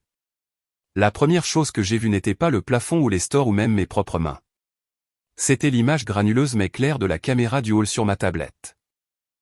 Je l'avais réglée pour rester ouverte à côté de mon lit. Une fenêtre silencieuse sur l'entrée de Harbor Lynn Towers. Quand le système de l'immeuble a détecté quelque chose d'inhabituel au portail, le flux a sauté et la vue a changé. Des phares ont glissé sur la chaussée à l'extérieur. Un camion de déménagement s'est engagé dans l'allée circulaire à l'avant de l'immeuble. Grand et blanc contre l'aube bleue douce. Son moteur grondait avec ce son vibrant et profond que font les véhicules lourds. Le genre que vous pouvez sentir dans votre poitrine plus que vous ne l'entendez dans vos oreilles. Derrière lui, une berline sombre et compacte a suivi et s'est arrêtée juste derrière la zone de chargement. Les lumières du hall étaient toujours sur leur réglage de nuit, un peu plus faibles, un peu plus chaudes. Les portes vitrées ont glissé et Trans est avancé depuis le bureau de sécurité, jetant un coup d'œil vers tout ce qu'il pouvait voir à travers les fenêtres avant. Sa posture était tendue, les épaules légèrement relevées. La façon dont les gens regardent quand ils savent que quelque chose ne va pas, mais ne sont pas encore sûrs à quel point ce sera grave. Il m'avait déjà parlé quelques instants plus tôt au téléphone. Sa voix avait été tremblante, me disant que Lydia et Bronson étaient en bas avec des déménageurs, insistant sur le fait qu'ils étaient propriétaires de ma place maintenant. Je lui avais dit de les enregistrer, de tout garder dans le livre. Maintenant, je regardais cela se dérouler à une distance de 12 étages et d'une vie de préparation. 2 hommes sont sortis du camion, frottant le sommeil de leur visage, tirant leur veste plus serrée contre le froid du petit matin. Ils ont fait glisser la porte arrière vers le haut et ont révélé l'espace vide à l'intérieur, attendant que la vie de quelqu'un d'autre y soit emballée. La vue de ce vide a envoyé un frisson étrange le long de mes bras. Ces hommes ne savaient pas dans quoi ils mettaient les pieds. Pour eux, c'était juste un autre travail, un contrat, une adresse sur un presse-papier. Le flux de la caméra a capté les portes de la berline s'ouvrant presque en synchronisation. Bronson est venu à l'avant de la voiture, sa foulée souple et confiante. Il portait un manteau sombre sur une chemise repassée, le genre de tenue soignée et respectable qui se fondait facilement dans n'importe quel cadre professionnel. Dans sa main, il portait un dossier épais, le même style qu'il avait quand il avait visité mon appartement auparavant. Ce dossier était devenu son accessoire, son bouclier, son arme. Lydia a émergé du côté passager. Ses épaules étaient voûtées dans un pull pâle, ses cheveux tirés en arrière en un nœud lâche. De l'angle de la caméra, je ne pouvais pas voir son visage clairement, mais son langage corporel en disait assez. Elle s'attardait un demi-pas derrière lui, les mains enroulées autour d'elle-même comme si elle essayait de rester au chaud de plus que l'air du matin. Bronson a tendu la main une fois et a placé sa main sur son épaule, un geste qui aurait pu être rassurant si je ne l'avais pas connu. Pour moi, cela ressemblait à du confinement. Ils ont marché ensemble vers l'entrée. Tran les a rencontrés juste à l'intérieur des portes coulissantes. La caméra n'avait pas de son sous cet angle, mais je pouvais imaginer l'échange. Explication d'identification. Le ton calme et autoritaire que Bronson utilisait quand il voulait que les gens croient qu'il appartenait à l'endroit où il se tenait, l'hésitation dans les yeux de Tran pris entre l'uniforme sur son dos et les instincts dans ses tripes. Bronson a soulevé le dossier et l'a ouvert, déployant des documents avec des sceaux audacieux et des lignes de texte soignées. D'après la façon dont il pointait ligne par ligne, je pouvais dire qu'il indiquait une prétendue preuve de propriété. Il a fait un geste vers le plafond, puis vers les ascenseurs. Les déménageurs regardaient, déplaçant leur poids d'avant en arrière, attendant clairement un signal qu'ils étaient autorisés à continuer. J'ai regardé Tran prendre le registre des visiteurs, son stylo bougeant alors qu'il écrivait leur nom. Bronson Reeves, Lydia Reeves. La raison de la visite était probablement remplie avec quelque chose de simple, quelque chose de neutre. Emménagement. Transfert de propriété. Quels que soient les mots qu'il a utilisés, je savais qu'ils seraient importants plus tard. Chaque trait de l'écriture de Tran était un autre brin dans la toile qui allait soit me piéger, soit me protéger. Cette fois, cela m'aiderait. Sur mon lit, j'ai bougé légèrement, tirant la couverture plus loin sur mes jambes. Mon cœur battait plus vite maintenant, mais pas de panique. C'était la montée régulière et concentrée qui vient quand tout ce que vous avez planifié commence à s'aligner avec un mouvement hors de votre contrôle. La caméra du hall a changé d'angle alors que le groupe se dirigeait vers l'ascenseur. Les déménageurs portaient des diables pliés et des piles de boîtes aplaties. Bronson marchait devant, parlant par-dessus son épaule. Lydia suivait, les bras serrés, le regard baissé vers le sol.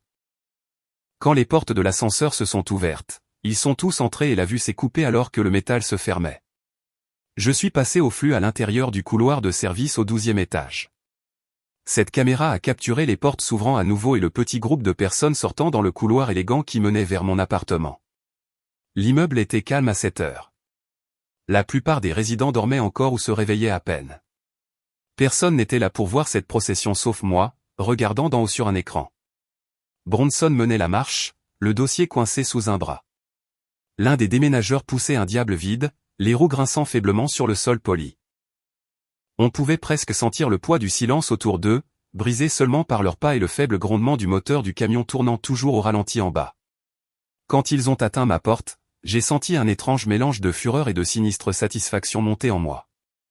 Cette porte avait été une ligne de sécurité pendant si longtemps. Je l'avais franchie encore et encore, rentrant de rendez-vous médicaux, de séances de thérapie, de courses solitaires. Maintenant, c'était la ligne qu'ils croyaient franchir pour revendiquer la victoire. Tran était monté avec eux. La caméra l'a capturé debout quelques mètres en arrière, le visage prudent. Il a regardé Bronson sortir à nouveau la clé volée, puis s'arrêter comme s'il se rappelait qu'aujourd'hui il était censé être légitime. Au lieu de cela, Bronson a levé le dossier et a tourné la page du haut. Il l'a tapoté une fois, puis a regardé Tran avec une expression qui disait « Bien sûr, tout cela est en ordre ». Je ne pouvais pas entendre le mot, mais je pouvais voir sa bouche former les phrases familières. Transfert de propriété, acte, propriétaire officiel. Il tenait les papiers comme un tour de magie, défiant quiconque de douter d'eux. Les déménageurs se sont jetés un coup d'œil comme pour demander silencieusement « On fait ça ?» L'un d'eux a haussé les épaules, clairement plus préoccupé d'être payé que par les subtilités du droit de propriété. Bronson s'est retourné vers ma porte, a poussé la clé dans la serrure, cette fois à la vue du garde et de la caméra, et l'a ouverte comme s'il entrait dans un endroit qui lui appartenait déjà. Je suis passé au flux intérieur, la caméra de mon salon qui faisait face à l'entrée. La porte s'est ouverte et Bronson est entré avec une suffisance qui m'a presque rendu physiquement malade. Les déménageurs ont suivi, regardant autour d'eux avec des yeux rapides et mesureurs, de la manière dont les hommes le font quand ils divisent mentalement les meubles en catégories et en charges. Lydia s'est attardée sur le seuil. Pendant un long moment, elle n'est pas entrée dans l'appartement. Elle se tenait là, les doigts agrippant la sangle de son sac à main, fixant l'espace familier. J'ai vu la reconnaissance dans sa posture. Chaque coin signifiait quelque chose pour elle. Les nuits passées à regarder des films sur ce canapé. Les dîners partagés à cette table. La fois où elle et moi avons célébré sa première vraie promotion avec du champagne bon marché et des plats à emporter dans cette même pièce. Bronson a tendu la main en arrière et a touché son coude, la guidant à l'intérieur comme si elle était une invitée réticente au lieu d'être de la famille. Il a aboyé des instructions aux déménageurs, le ton brusque et contrôlé. Il a pointé vers la chambre et le salon, puis a fait un geste large qui signifiait clairement commencer par les grosses pièces. J'ai regardé l'un des déménageurs se diriger dans le couloir vers ma chambre. L'autre a commencé à mesurer le canapé avec ses yeux. Debout dans ma chambre silencieuse, caché de tous, j'ai gardé mon attention sur l'écran. La tension dans mon cou et mes épaules s'est resserrée, mais mon souffle est resté égal. C'était le moment pour lequel tout avait été conçu. Soit les protections juridiques que nous avions mises en place allaient croiser son arrogance, soit elles ne le feraient pas.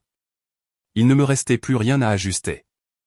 Le déménageur à la porte de la chambre a crié quelque chose à Bronson, et il a agité la main avec impatience, donnant la permission sans même regarder.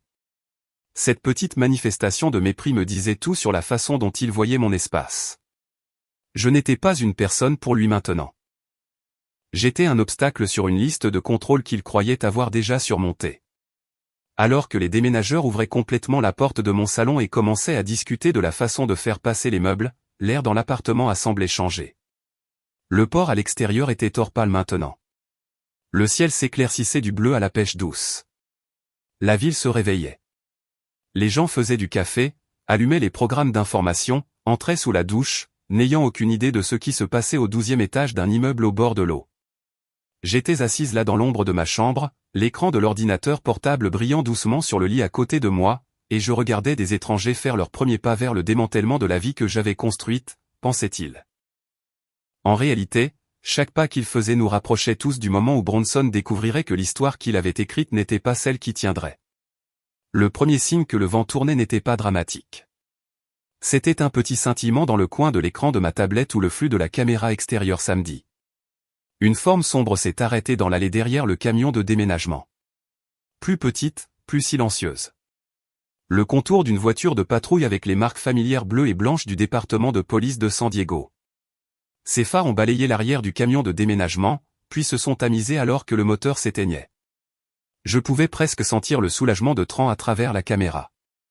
Il se tenait près de l'entrée du hall, les bras croisés étroitement, regardant les déménageurs commencer à manœuvrer vers les ascenseurs. Quand les portes de la voiture de patrouille se sont ouvertes et que 2 officiers sont sortis, il s'est dirigé vers les portes coulissantes en verre comme si une pression dans sa poitrine avait enfin trouvé une soupape de décharge. L'un des officiers était une femme dans la quarantaine, compacte et stable, ses cheveux foncés tirés en arrière, son expression neutre mais alerte. L'autre était un homme plus jeune, grand, scannant la scène avec la curiosité prudente de quelqu'un qui apprend encore à quelle vitesse les situations peuvent changer. L'officier plus âgé a parlé brièvement avec Tran. Il a fait un geste vers les étages supérieurs, vers le camion de déménagement, vers le registre des visiteurs sur son bureau. C'était la partie que Marabelle et moi avions prévue. Rien de dramatique. Rien qui ne dévoilerait notre jeu trop tôt. Juste une note discrète de la direction de l'immeuble disant que quelque chose semblait clocher. Un déménagement non annoncé. Un résident que quelqu'un pensait être hors de ville, mais pas officiellement. Une clé qui n'avait pas été validée par le concierge. Assez de drapeaux rouges pour justifier une vérification de bien-être. Sur mon écran, j'ai regardé les officiers monter dans l'ascenseur avec Tran. Les déménageurs continuaient de rassembler des boîtes, ne sachant pas encore que quelque chose était différent. Bronson était dans mon salon, expliquant à l'un des hommes comment il voulait que le plus gros meuble soit incliné dans le camion pour ne pas être rayé. Lydia se tenait près de la table à manger, les doigts pressés sur ses lèvres, regardant n'importe où sauf le canapé qu'ils étaient sur le point de prendre. La caméra du couloir de service a capturé les portes de l'ascenseur s'ouvrant à nouveau sur mon étage. L'officier est sorti la première, Tran suivant. Le plus jeune a ajusté sa ceinture, reposant sa main près de sa radio.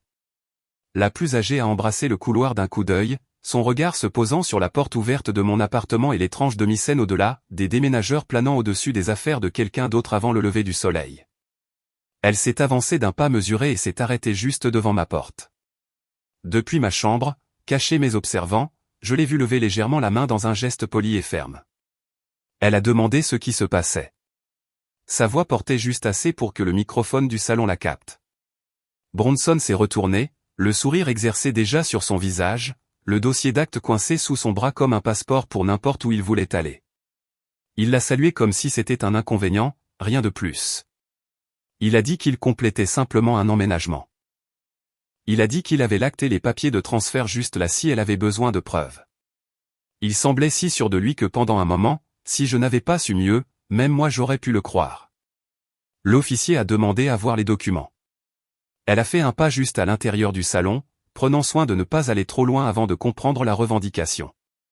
Bronson a ouvert le dossier avec un petit geste théâtral et a tendu les papiers qu'il avait agités devant Tran plus tôt, une épaisse pile de pages imprimées lourdes de langage juridique et d'autorité contrefaite. Elle a pris son temps pour les regarder.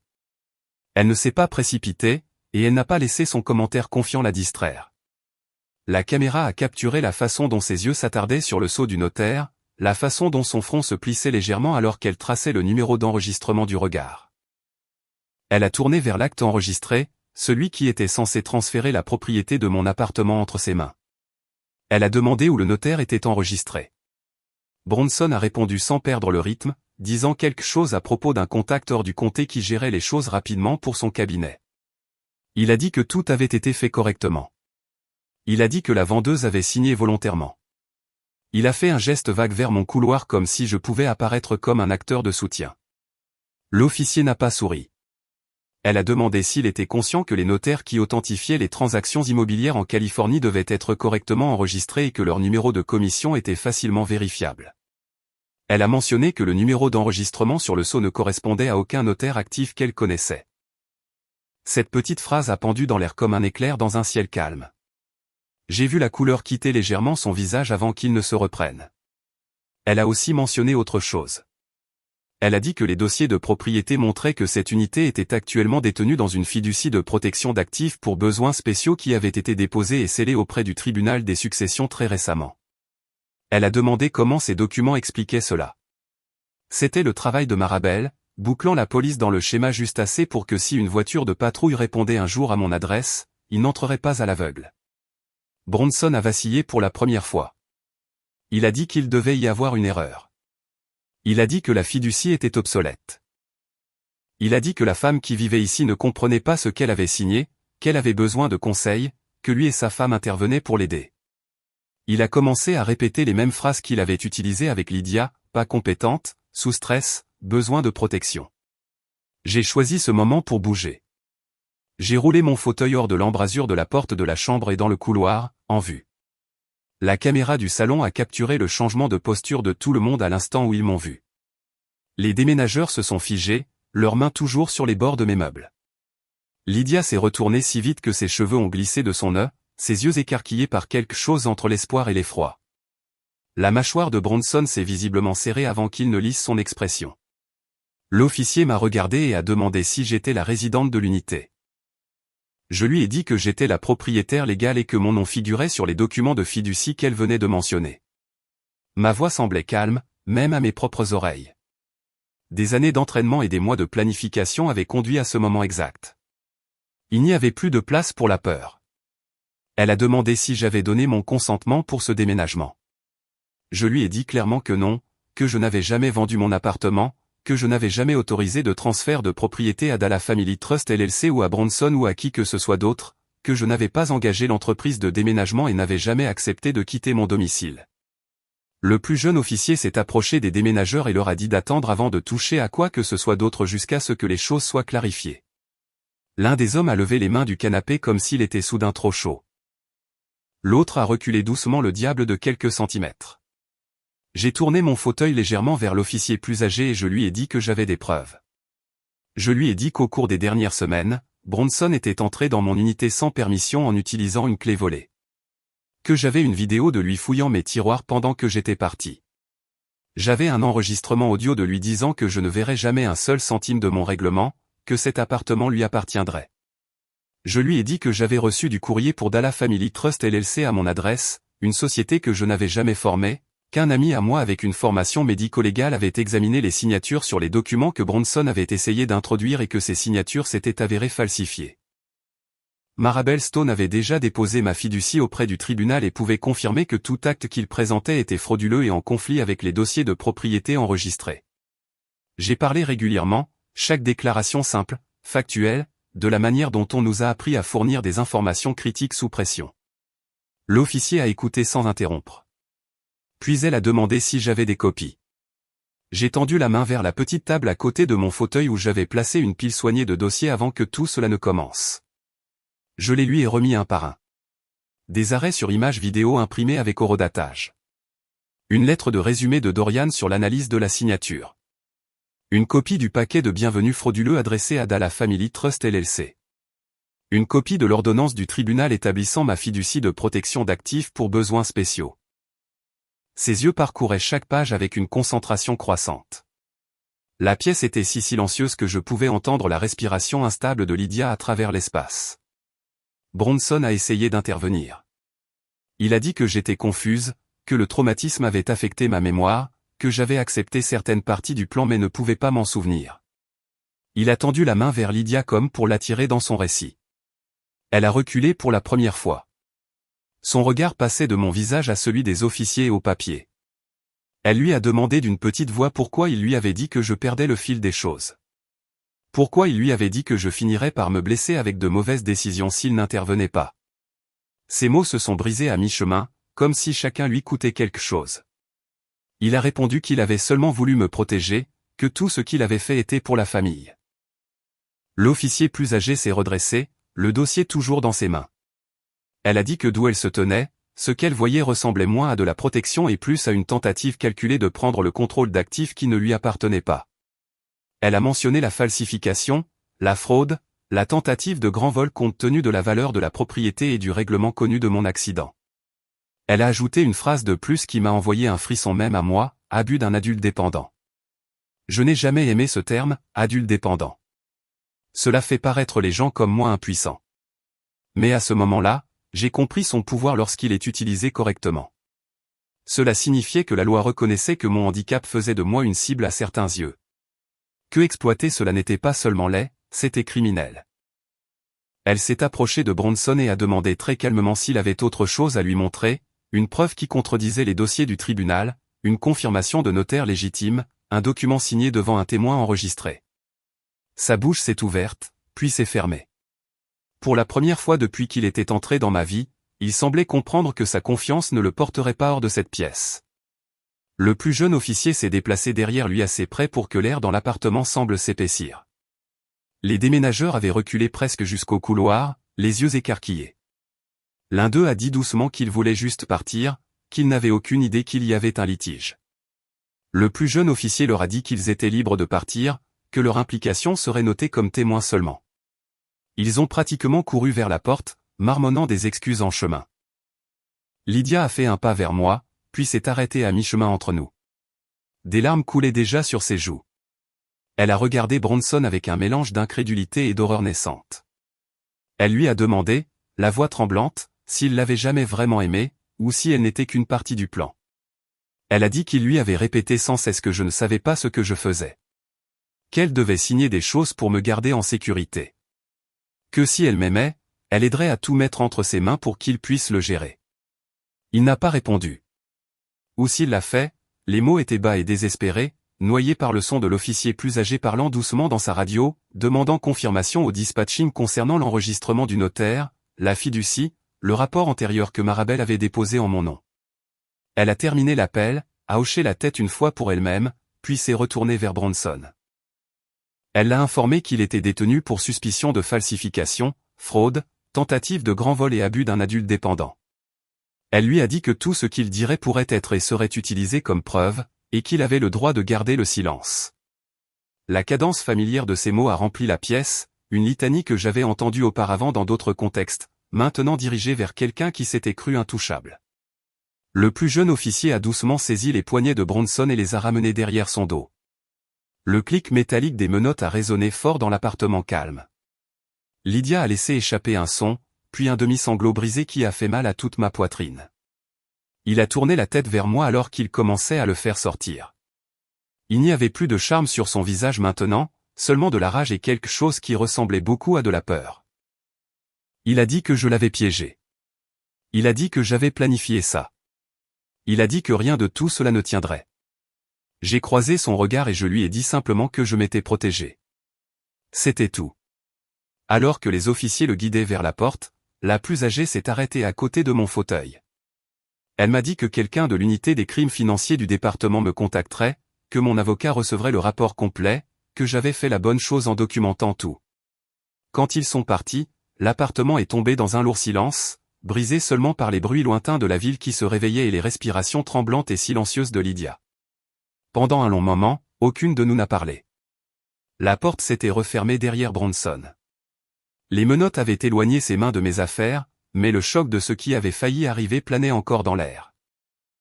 Nous étions enfin en sécurité, mais rien de tout cela ne semblait simple. Lydia se tenait au milieu de mon salon, les mains tremblant à ses côtés. La lumière du petit matin avait atteint les fenêtres à ce moment-là, adoucissant la pièce, rendant tout plus doux que cela ne semblait. Son visage était pâle, ses yeux lointains, comme si son esprit essayait de réorganiser la dernière heure en quelque chose qui avait du sens.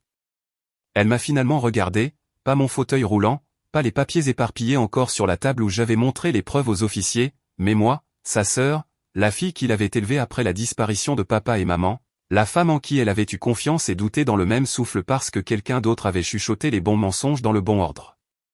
Elle a marché vers moi lentement, comme si elle s'approchait de quelque chose de fragile. Quand elle m'a atteinte, elle s'est agenouillée à côté de mon fauteuil et a posé son front sur mon genou. Tout son corps tremblait alors qu'elle commençait à pleurer. Pas fort, pas dramatique, mais avec le chagrin silencieux de quelqu'un qui comprenait enfin la profondeur de la trahison sous laquelle elle avait vécu. J'ai posé ma main doucement sur l'arrière de sa tête, brossant ses cheveux comme je le faisais quand elle était petite et se réveillait de cauchemars. Après un moment, elle a chuchoté qu'elle était désolée encore et encore, ces deux mêmes mots. Désolée de l'avoir cru. Désolée de m'avoir répété ces mots. Désolée d'avoir failli l'aider à prendre les derniers morceaux de notre vie que papa et maman nous avaient laissés. Je lui ai dit qu'elle n'avait pas à s'excuser. Les manipulateurs n'ont pas besoin d'intelligence ou de gentillesse pour travailler. Ils ont besoin de vulnérabilité. Ils ont besoin d'amour. Ils ont besoin de quelqu'un qui essaie de voir le bon chez les autres comme elle l'avait toujours fait. Rien de tout cela n'était de sa faute. Nous sommes restés comme ça pendant un long moment, elle agenouillée, moi la tenant, l'appartement enfin calme à nouveau. Les jours qui ont suivi ont été un flou de déclarations et de confirmations. La police de San Diego a pris les images. Ils ont interrogé Tran et les déménageurs. Ils ont vérifié le numéro de notaire falsifié, l'acte falsifié, les dépôts de LLC liés à l'email de Bronson. Chaque fil sur lequel il avait tiré s'effilochait sous l'examen minutieux. Chaque mensonge qu'il avait fabriqué se repliait sur lui-même. Il a été accusé de falsification, de fraude, de tentative de grand vol et d'abus d'un adulte dépendant. Sa mise en accusation est venue rapidement. Le tribunal a lu les accusations d'un ton si sec et factuel que cela enlevait presque le poids émotionnel de tout cela, mais pas tout à fait. Lydia était assise à côté de moi dans la galerie, les mains jointes, les épaules raides. Il nous a foudroyés du regard toutes les deux quand on l'a fait sortir, comme si nous avions défait un grand dessein plutôt que simplement nous défendre. Mais ce regard n'avait plus aucun pouvoir. Ce n'était que la dernière lueur d'un homme acculé par sa propre ambition. Quand l'ordonnance restrictive a été finalisée, Lydia a expiré comme si elle retenait son souffle depuis des mois. Dans les 2 semaines, elle a demandé le divorce. Elle a déménagé de leur appartement près de Mission Valley, a emballé ses vêtements, ses fournitures de travail et une boîte à chaussures usées de souvenirs d'enfance qu'elle avait oublié qu'elle gardait encore. Puis elle a emménagé dans une petite location à 5 minutes de mon immeuble, assez près pour qu'elle puisse passer après le travail ou les nuits où le silence de chez elle semblait trop grand. Elle m'a dit qu'elle se sentait embarrassée, stupide d'être tombée amoureuse de lui, honteuse de ne pas avoir vu ce qu'il faisait plus tôt. Je lui ai dit que cette honte lui appartenait entièrement à lui. Le cœur humain n'est pas faible parce qu'il fait confiance. Il est humain. Le procureur m'a contacté 2 fois de plus pour des mises à jour, mais l'affaire a avancé sans complication. La fraude est une chose. La falsification en est une autre. Tenter de saisir les actifs d'une femme handicapée après être entrée chez elle avec une clé volée tout en s'enregistrant en train d'admettre ses intentions est quelque chose que les procureurs voient rarement avec une telle clarté. La vie a commencé à se stabiliser à nouveau lentement comme la poussière après une tempête. Pour la première fois depuis des mois, j'ai senti quelque chose en moi commencer à se desserrer. J'ai recommencé à rouler mon fauteuil sur le balcon chaque matin comme je le faisais avant cette épreuve. L'air de l'océan portait toujours un mélange de sel et de diesel du port, une odeur qui semblait étrangement réconfortante. Les bateaux dérivaient dans le chenal. Les mouettes tournaient paresseusement au-dessus. Les gens marchaient sur le chemin de la marina avec des tasses de café à la main, ignorant à quel point j'avais failli perdre la maison qui contenait tous les souvenirs qu'il me restait de mes parents. Un matin, alors que je tenais ma tasse et regardais la lumière se répandre sur l'eau, Lydia m'a rejointe. Elle a appuyé ses coudes sur la balustrade à côté de mon fauteuil et m'a dit qu'elle avait réfléchi à tout ce qui s'était passé. Elle a dit qu'elle voulait faire quelque chose de significatif avec cette expérience, quelque chose qui la ferait se sentir moins comme une victime et plus comme quelqu'un qui pourrait protéger les autres. Ces mots sont restés avec moi. Cet après-midi-là, je me suis assise à mon bureau et j'ai ouvert mon ordinateur portable. Et pour la première fois depuis l'accident, j'ai senti le vieux sens du but revenir. Pas la version bureau de moi, celle qui passait au peigne fin les rapports de surveillance et les briefings, mais la partie de moi qui comprenait les schémas, les gens et les signes avant-coureurs. J'ai commencé par rédiger un plan simple, un atelier, rien de grand au début, une série de discussions pour les femmes sur les drapeaux rouges financiers, les limites juridiques et les tactiques de manipulation subtiles qui font douter même la personne la plus intelligente de ses propres instincts.